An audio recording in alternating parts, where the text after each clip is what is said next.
From my other video, I've set up this pan tilt mechanism for my ESP32 camera. So now I've used a Pro Mini for the transmitter.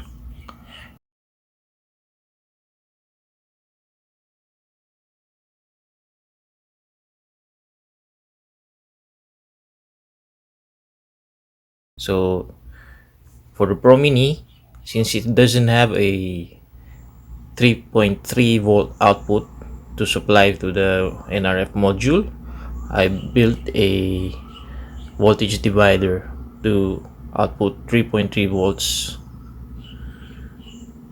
to power it.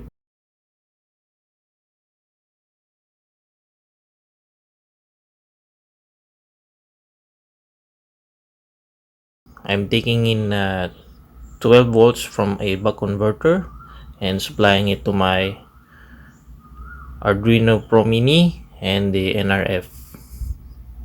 Likewise, 5 volts also is supplied to this joystick. So to operate this remotely,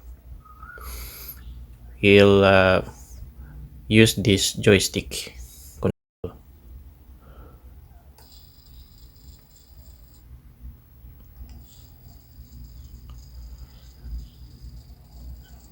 So you have to set the limits for the servo so as not to damage them.